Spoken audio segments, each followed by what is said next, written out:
Hello and welcome to the award-winning MVP, the Master's Voice podcast from Mediabrief.com. I'm your host and friend Pavan Chawla, founder, editor of Mediabrief.com, and I am truly delighted to welcome one of the top leaders from advertising and marketing across Asia with years of remarkable work across continents including Africa. I have with me today, and please join me as I welcome Sean Donovan, President, TBWA Asia. Sean, welcome to MVP, the Master's Voice podcast, and thank you ever so much for your time. Hi, Pavan. No, please. Thank you. It's my pleasure. The pleasure is all mine, Sean.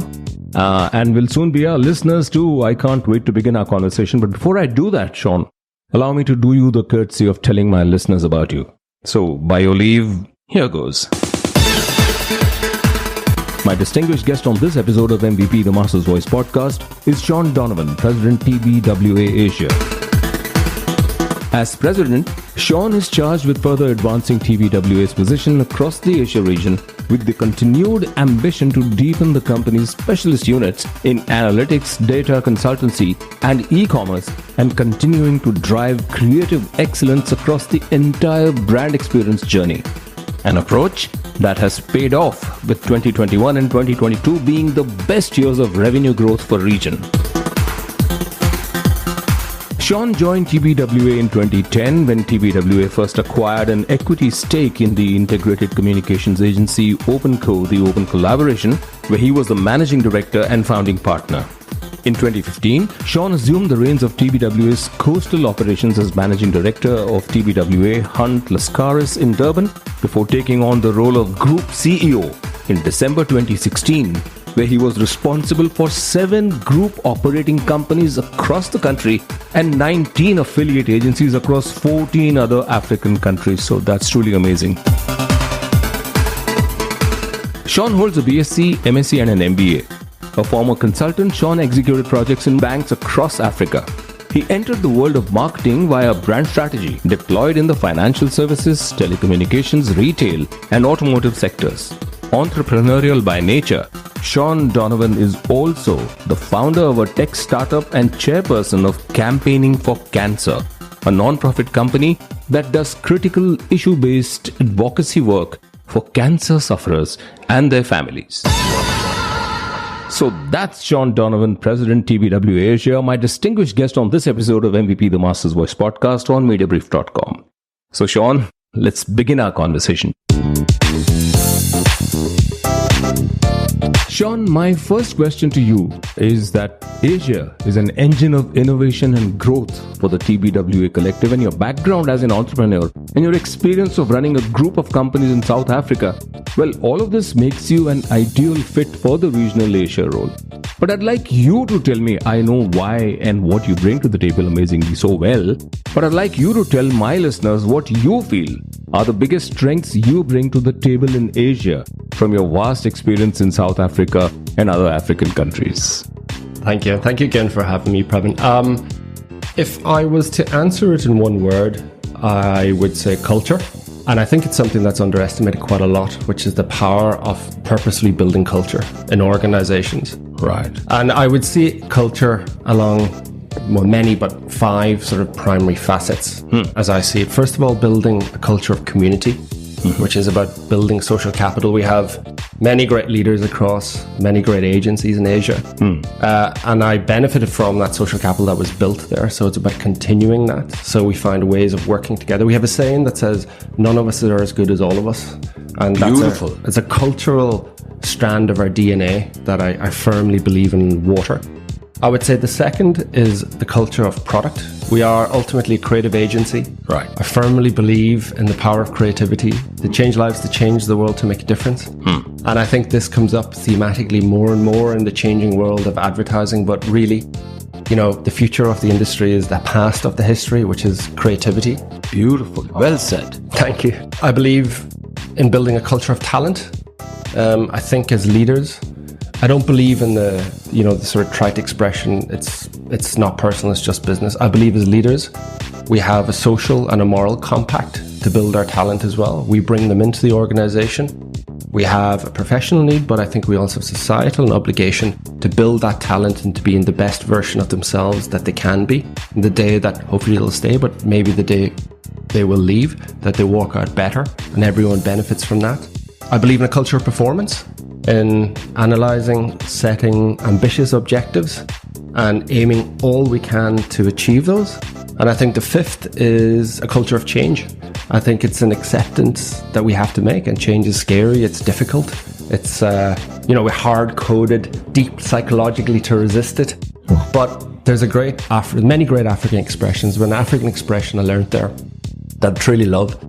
It says that when the gazelle wakes up in the morning, it better be running, or it may be eaten by a lion. When a lion wakes up in the morning, it better run, or it may starve to death by not catching the running gazelle. Either way, in Africa, when the sun comes up, you better be running. And I firmly believe in that. It's about agility, it's about versatility, it's about embracing change and embracing change quickly. So culture, one word, expressed across those five facets are probably the sort of leadership tenets that I believe in, and I hope I'm bringing to the Age Collective. Wonderful. And all of those amazing thoughts and beliefs that are actually pillars of what you want, and I think you are helping base TBWA India and Asia on. Amazing. And then backed by all the enormous experience that you have. Really wonderful and so beautifully said. In the digital age, this is something for which I would use a print expression of cut and keep for my listeners. Beautiful. And Sean, as I informed my listeners earlier in the episode, you're charged with further advancing TBWA's position across the Asia region with the ambition to deepen the agency's specialist units in analytics, data, consultancy, health and e-commerce, and continuing to drive creative excellence. So tell me briefly about the TBWA India footprint, the cities it is present in, the kind of brands it handles, and the strengths and USPs of the pillars that I just mentioned, analytics, data, consultancy, health and e-commerce, and of course, creative excellence. And how prepared are you for the cookieless world that might actually become a reality by end 2024? Yeah. If Google and Meta and now even Apple, which is dragging its heels, allow that to happen. So it's a long, vast question. Please take it away. Great question. Thanks, Pavan. I think it's a multifaceted question. So going to that principle of culture as community, the view that I take and the view that I believe is that I see us, although we're separate companies and separate P&Ls and separate markets, I really see us, and I think it's safe to say that the team sees themselves as an individual collective of people throughout the region. Wonderful. And I think if we take that approach, it gives a certain flexibility. So I think there's a reality when we're changing. My own point of view is that you have a sort of two axes that you have to tick the box off. One is credibility to change, and the second is the ability to change. And I think without either of those, you don't have both. You have some version of decline. 3 boxes that relate to decline is about speed, and you have one that relates to growth. So it's about having both. Right. As we change, as we present different faces and capabilities to clients, etc., etc. So first of all, we have to have the ability to do it, and that drives the capability, and that then drives the credibility, obviously. So if I take that as a function, I think I look at the capabilities across the region as a collective, not building everything individually in a single office, because I just don't think you can. That you end up with departments of one. If you want to move towards change, is not the healthiest way. So the approach we've taken is to leverage each agency and each country's strengths and building out centres of excellence across the region. So a good example is data capabilities, for example. Singapore, our agency there, were the first out of the blocks, had invested in it, managed to get a bit of traction. We took the decision to focus the investment there. So it becomes our regional centre of excellence. Okay. That services, first of all, the rest of Asia, but now secondarily over the last year, the rest of the global collective and the key markets around the world. Lovely. And everyone has a role to play. So that segues nicely into our Indian operation. We have 2 offices here in India, where we're sitting today, obviously in Delhi, and the other in Mumbai. A single management team that's at a national level that oversees them both, and then local management teams that sees the individual offices. Correct. We have some wonderful clients here in India, from global clients that we have across many countries, like Apple, for example, Nissan, Platis, and Philips, down to some fantastic local clients as well, like TVS, JSW Paints, that we've shared a very long, storied relationship with, on some of the best work. Wow. So it's a wonderful, wonderful agency. In terms of where I see the agency, this business is about people. Talent is the biggest asset. It's a cliche for a reason. Yeah. And if I look at the people we have there, they are what define the agency. From the senior most leader in Donovan, who is, without a shadow of a doubt, one of the best strategic minds and certainly one of the wisest minds within the TBWA collective global leadership.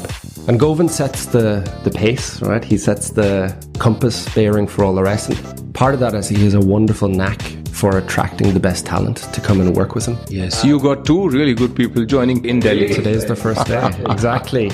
And it was great to come, look at the new team, get to spend the last few days with them, etc.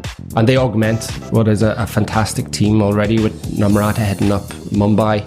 And I think that culminates in an agency that is deeply, deeply strategic, that the collective leans on for strategic insight from our India office. And another thing, we're not the largest agency here at about 120 people.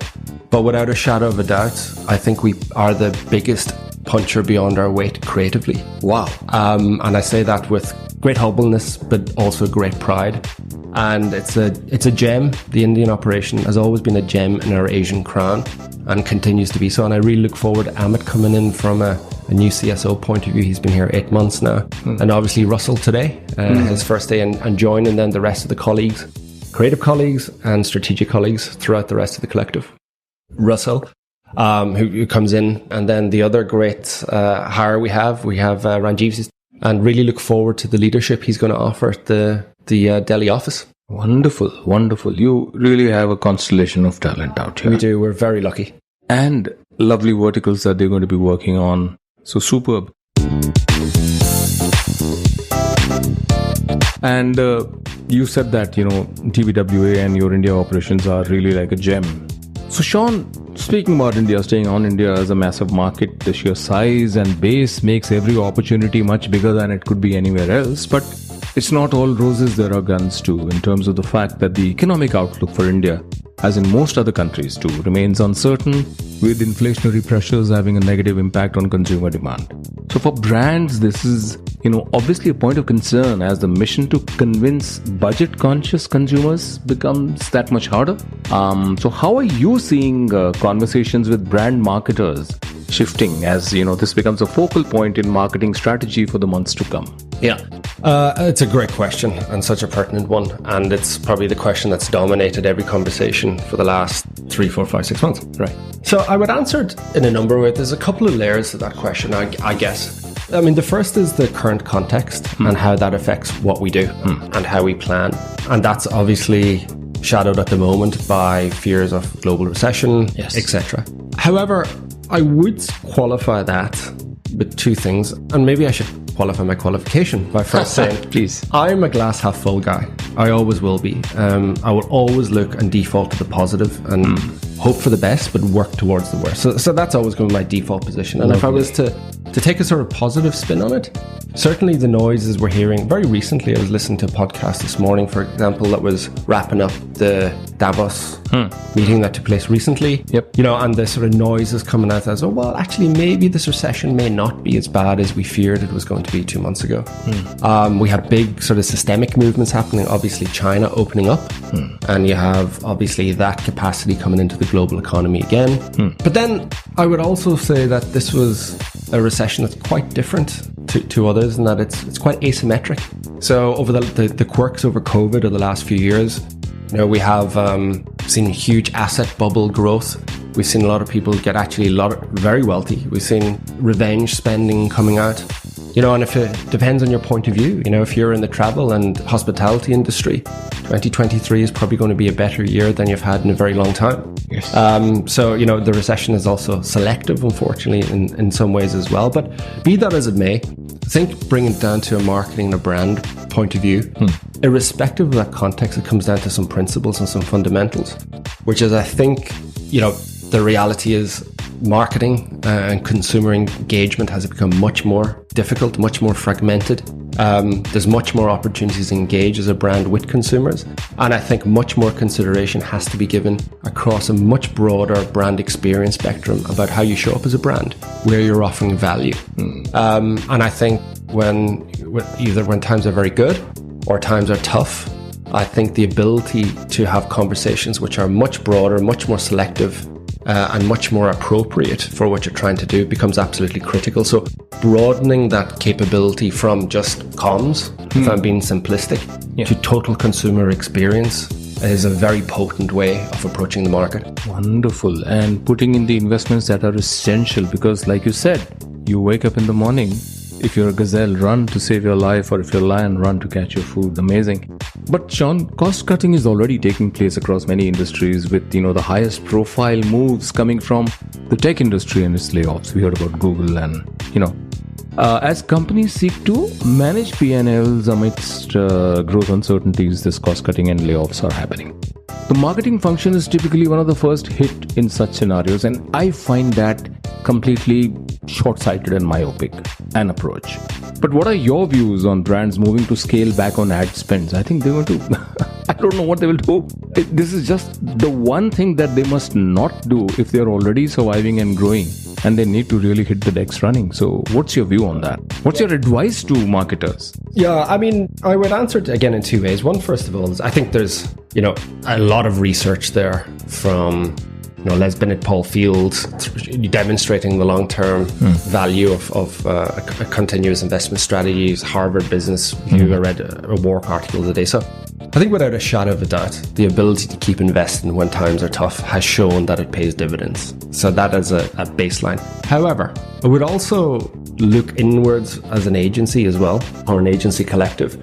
And I would say that that principle does not mean doing the same thing over and over again and expecting different results. In a context of rapid change, it also means adopting that principle, but changing how you might affect that.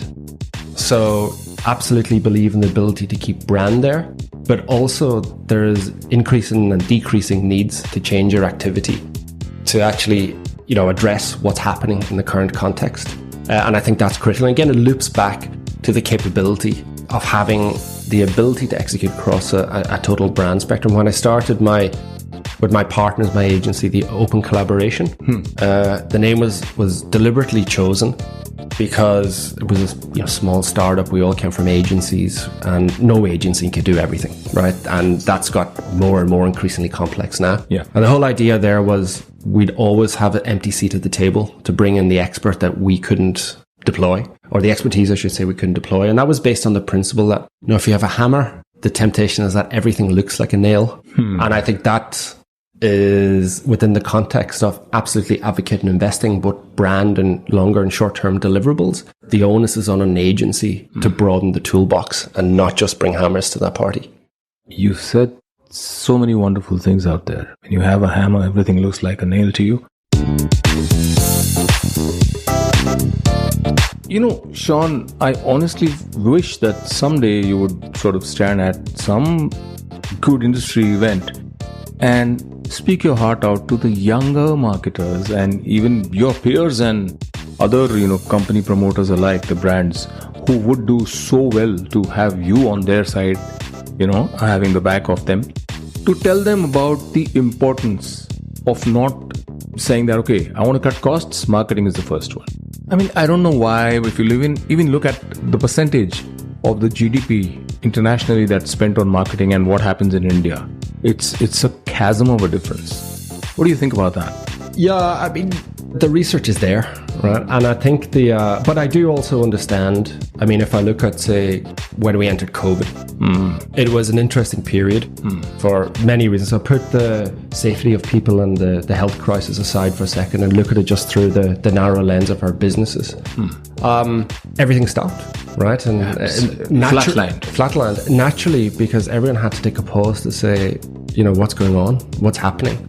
And of course, things changed. And our own experience through that was really interesting. When I came into the role in 2019, as I said, one of the things I believe is a culture of performance, and performance comes on measurement as well.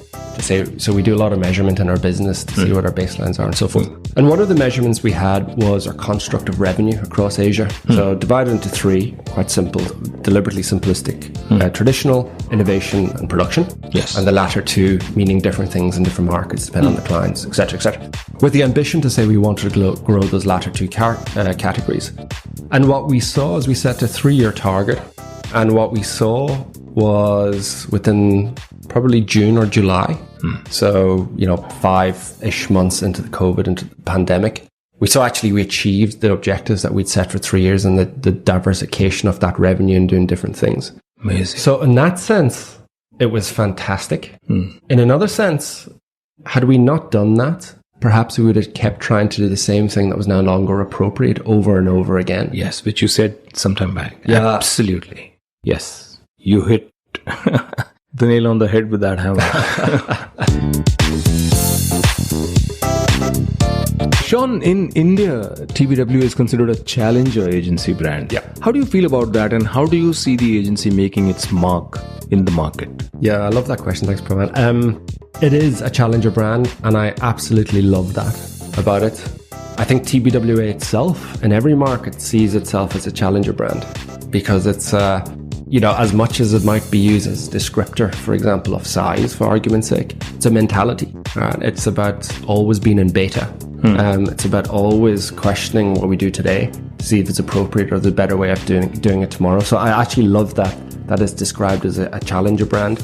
I think it comes from the philosophy in a large part of disruption, which is at our core, which is, in essence, it's a strategy based on an act of challenging and recreation and reimagining. So, and responding instantly to changing circumstances. Exactly. And not therefore sounding like, oh no, they're probably confused. Not at all. Totally. So yeah, challenger brand is something I certainly embrace. It's probably something I embrace as an individual as well. There was a lovely expression that I heard a Harvard Business School professor called Nancy Kane say once, which can be applied personally or to an organization, which is, as we progress through levels of maturity, the one thing we all must guard against, and we must ask ourselves is whether what we're doing now, have we reached our acceptable level of decline? And I think that's a very prophetic thing. Wow. And it's something I hold very dear, both in my personal life, but also in terms of TBWA Asia. Amazing. What a beautiful insight. And I can just imagine how your subconscious must have resonated immediately with that. So Sean, I hear you, challenger agency brand, and I know that in the marketplace, I know a lot of marketers who would agree wholeheartedly with that, okay, because you've done amazing work. And when you speak about TBWA being the challenger agency brand, disruption is a key word there. And globally, TBWA wants to be known as the brand experience agency. Tell me about that, and also about the fact that you are already the disruption company. How does it all fit together? And what makes this proposition a unique one in a landscape where the industry seems increasingly commoditized? Yeah, thank you. Very good question, Pavan. I think I'd switch the order a little bit to answer the question, which is disruption being, or I guess the two strands of our DNA. Right. It makes us that unrestful group of people who continually want to embrace change, like we spoke about earlier on. And I think that has manifested itself in how disruption itself has evolved. Disruption is about 28, 29 years old now. It was evolved in about 2015, 2016 into what we call Disruption Live, which is about how do we bring the disruption principles into a social media world of quick and instantaneous input and action. And then more recently, the beginning of last year, we launched what we call Disruption X, which was our new process, how we bring disruption to a much more broad, overarching consumer experience spectrum. So from upstream, and this I mentioned earlier on, our data practice, how we bring much more data analytic capability built out from that team that we centered in Singapore. So that's not a team of 30, 32, 35 data analysts servicing the rest of the collective, and their focus is on what we call demand mapping, which is where do we find that extra demand from clients? Where does the data tell us? Either first, second, third party data, cultural data. Are we fishing in the right pools to maximize, what we want to achieve for the brand, right the way through to then being able to crack that amazing disruption idea and bring it to life in a disruptive way, executed across a long channel of brand touch points. Amazing. So, and I think the manifestation of that, or demonstration, I should say, of how we're bringing that to life is we appointed a gentleman called Ben Williams in February 2022. And Ben's title is an important title, so he's the sort of global head of creative. But instead of just appointing a chief creative officer, Ben has been appointed as the chief creative experience officer. Oh, lovely. And that E is an important distinction as well. And then, delighted to say here today, that's what we appointed Russell as here in India as well. He's deliberately not taking the role of the CCO. He's taken the role of the CCEO. Amazing. So, you've made disruption a process. At the same time, therefore, and obviously, data is a very important input, and so are other things like analytics and all of that. So, yes, it's the mind that works on the disruption process. At the same time, how important is, or how independent do you let the gut also remain in that mix? I love the question. It's absolutely key. This Govind who I love to bits, taught me an amazing expression. A couple of years ago, we were talking about something, and we were talking about how the industry commentary seems to be so polarized around every issue.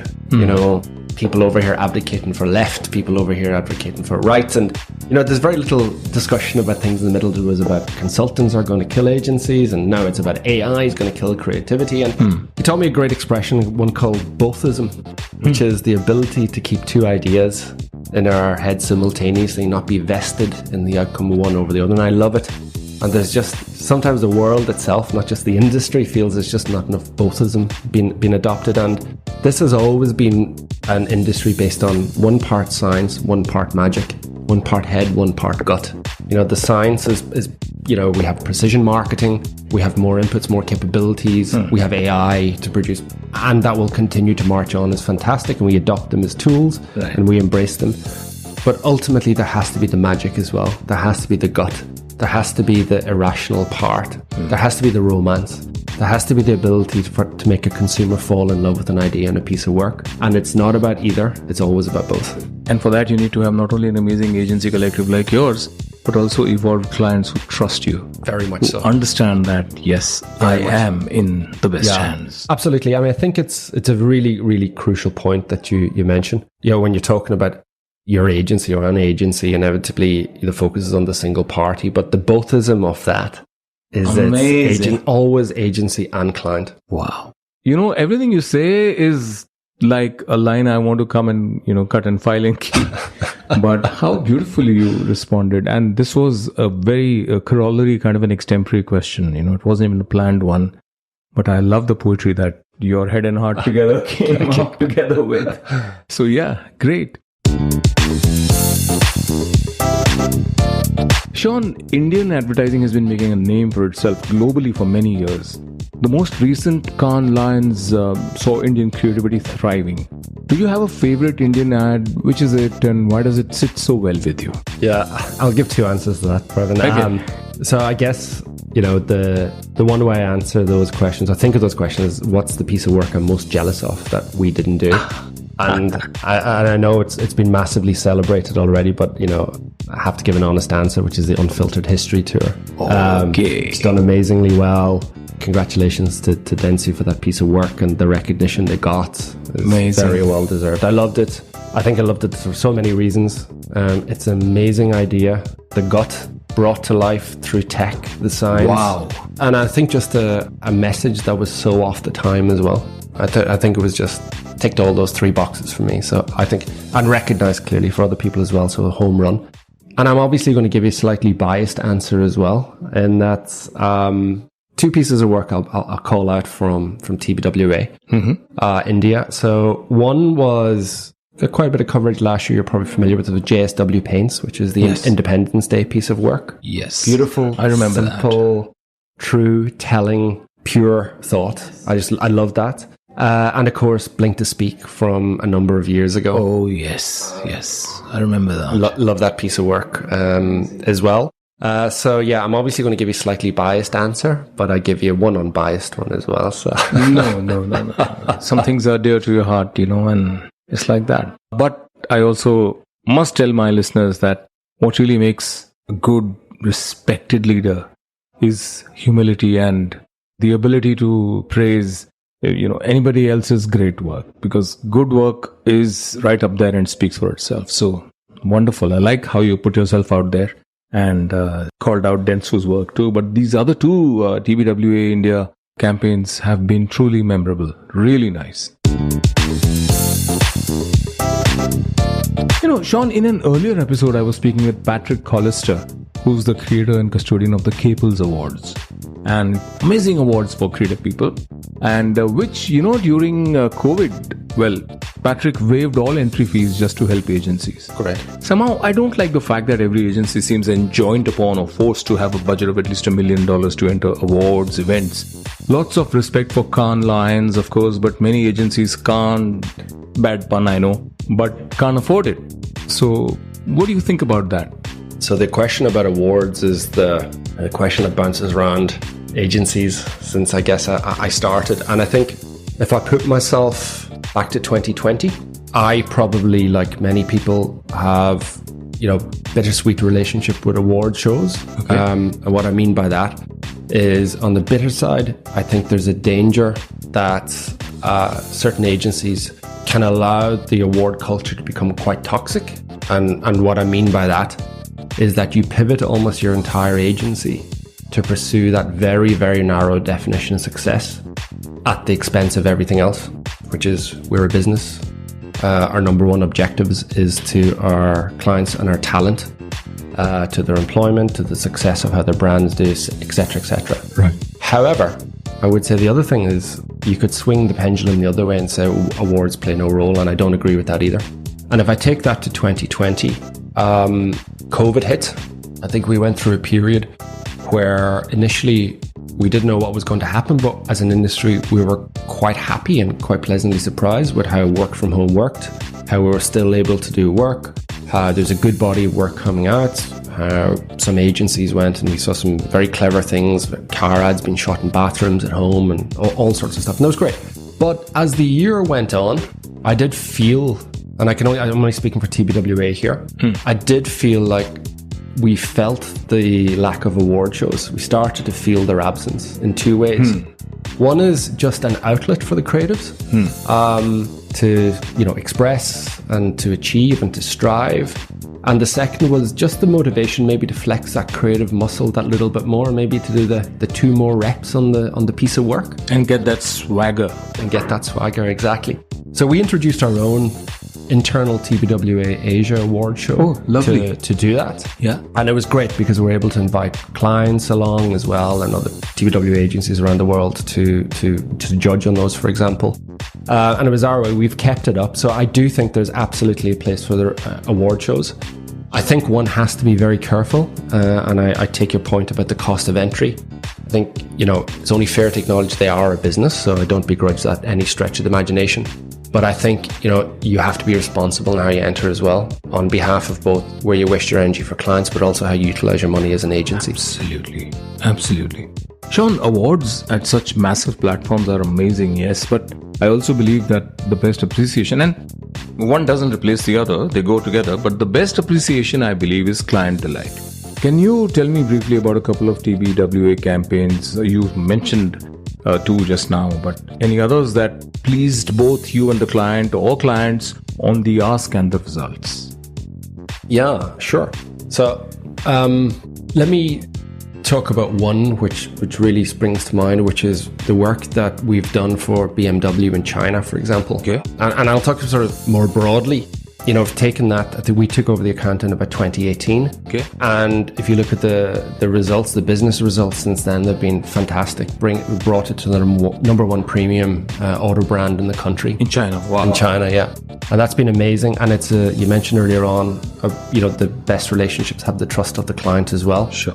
And if you may not be familiar with or your listeners, but if you're not, I urge you to just have a look at the Chinese New Year work that we done for BMW. Oh, wow. This year is a fantastic piece as well. But in 2022, it was, I won't spoil it for you, but it's a campaign that you look at, and until you really get to the end, you would not believe it's actually for BMW. If you look at that work, it's okay. And It was one can gold. It had an amazing engagement set of results. It's had amazing business results. And it's really played a pivotal role. And BMW's target there was to appeal to a younger consumer and to drive it as the most digital savvy, young focused premium auto brand in the country. So that's one that I absolutely celebrate. And the other one is a bit sort of more broad. Talk about the Shot an iPhone campaign. So Shot an iPhone as a strategy platform is obviously, it's amazing. It's a functional benefit that has turned into a brand platform. It made the iPhone completely aspirational. I want to buy that. Totally. And we had cameramen, actual professional movie cameramen saying, man, actually you do not need a larger, bigger, specialist digital camera to shoot a digital film. Yeah, absolutely.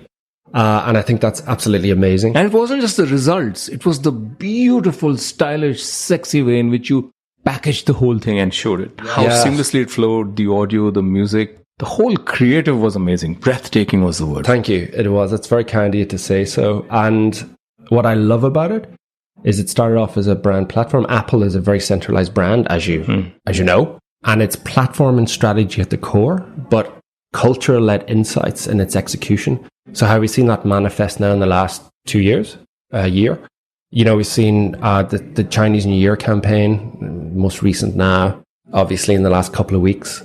We saw last year Korea, Life is But a Dream, you know, 20 plus beautifully shot piece. We've seen that manifest in a beautiful like horror piece in Thailand, piece about food in Singapore. So what I love about that is just the strategic platform that's so pure, that's so on brand, but that it lets culture in its expression in the individual markets. So I think it's wonderful. Absolutely connects. Beautiful. Okay, Sean, tell me about your plans for TBWA for India. Okay, and you already hired some great people. Yeah. You mentioned them in the show. And what in the TBWA DNA will help take these plans to fruition? So, as you said, you sort of give away the answer in the question. We hired some additional wonderful talent, and I think that's it. Right? So, we're talent, as I said, talent is our only asset, our greatest asset. It's a cliche for a reason, because it is. So, sometimes you mentioned the word gut earlier on, and sometimes you just feel that with the people around the table, you feel like something amazing is going to happen. And that's how I felt over the last few days. The vibe is amazing. And how people build on each other and so forth. So I think, the people that we have in place now to drive the next iteration of TBWA India are absolutely the right people, and I'm really looking forward to what they produce. And going back to that one word that I talked, a small word, what a big meaning of experience, sitting in there, having Russell in there to leverage that. So I think it's going to be incredible. So we've got some great plans, and there's some great work coming up in the pipeline as well. That's going to come out later on in the year. Some great plans of some great initiatives I want to do and how the team want to reorganize here, but also the ability to pull that team into more regional spots and support some of the other clients we have around the region, and there be it leveraging their amazing strategic capability, the new creative capability that Russell brings to the party. So it's about working a lot more fluidly across borders. I would say it's something we've started for the last 3 years, and India can play an absolutely key role in driving that forward as well. Expanding worldviews and allowing your teams to respond to different cultural realities and situations. Amazing. Totally. Sean, my last question actually always is there something else you wish I had asked you, or something that you might like to share with us at all? One question, I guess, we didn't speak about, I should say, is the role of junior talent. And we touched on it slightly, but the role that new emerging talent into the industry can provide, and the importance of that. And I think it's a very interesting question, because the juncture we're at now, various countries are different, I know, but the work from home, work from office, hybrid working debate. And I think, I mentioned earlier on, I believe the onus as leaders is on making the talent a better version of themselves. They decide to leave, hopefully they stay in, and we do it together. But regardless, I think the agency world is grappling with this work from home, work from office issue. And the one thing I've noticed and certainly the approach that we take here is that working from home or working remotely is fantastic for linear, non-complex tasks. Okay. For non-linear, complex tasks, so strategy, creative, it's not great because by default everything becomes linear. We speak and we realize we have to get someone else in.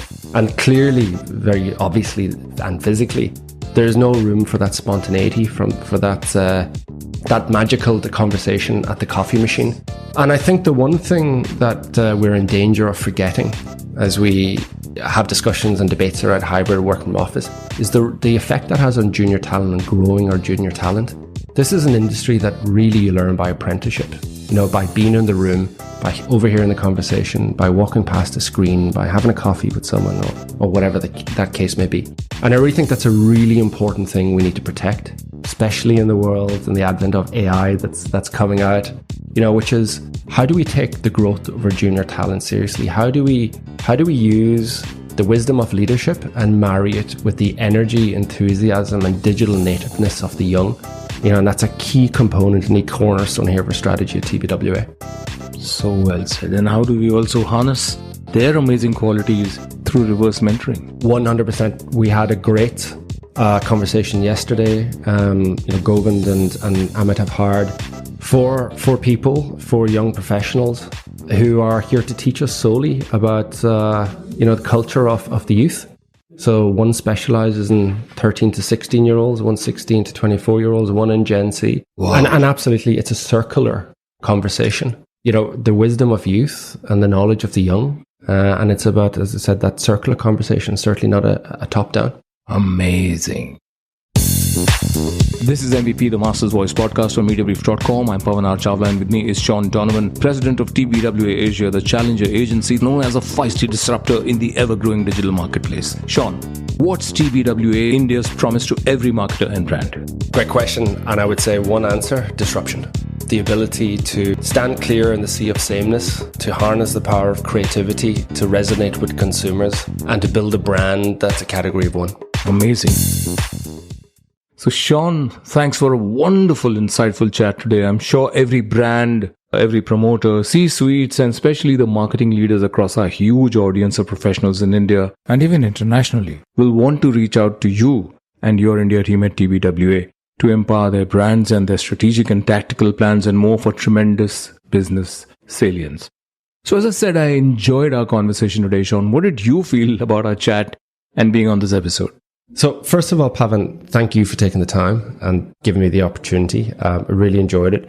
What I loved about our conversation today is when we have conversations like this, oftentimes they default to fear of the technology, fear of the science. What are we going to do about this? How do we deal with this existential threat? What I loved about our conversation today is it gravitated towards the hope of the gut and the beauty of the magic and the role of the art that it can play in that. And I couldn't agree with that sentiment more. I think the science will continue to perfect itself. It'll be a capability available to all of us to smallish degrees of differentiation. Right. But human talent and human imagination will be the thing that will always differentiate, that has a discontinuous ability to have success. Beautifully said. So well said. In fact, in that last sentence really, or in this little paragraph that you shared with me in the end, lie a lot of insights, strategic insights for every promoter, every business, every agency owner to really start thinking in a manner that empowers and, pushes their talent to its best potential, frankly. But you guys are doing an amazing job. Thank you for your kind words, Sean. It's been very good indeed to speak with you and to have you on my show. More strength to you and your team at TBWA Asia and particularly India. Thank you. It's a wonderful, wonderful discussion, and thank you for the time. The incisively insightful Sean Donovan, president of TBWA Asia, was my distinguished guest on this episode of MVP, the Master's Voice podcast on Mediabrief.com. Thank you, Sean, for telling our listeners about your remarkable agency TBWA, which promises the world to brands and marketers and has been delivering with great positive impact and disruptively, like the challenger agency it has indeed come to be known as. If you need to get in touch with Sean, write an email to govind.pandey, govind.pandey @tbwa.com. I hope you too found Sean's insights for marketers inspiring and his and TBWA Asia's offerings in and plans for India very attractive. I certainly did.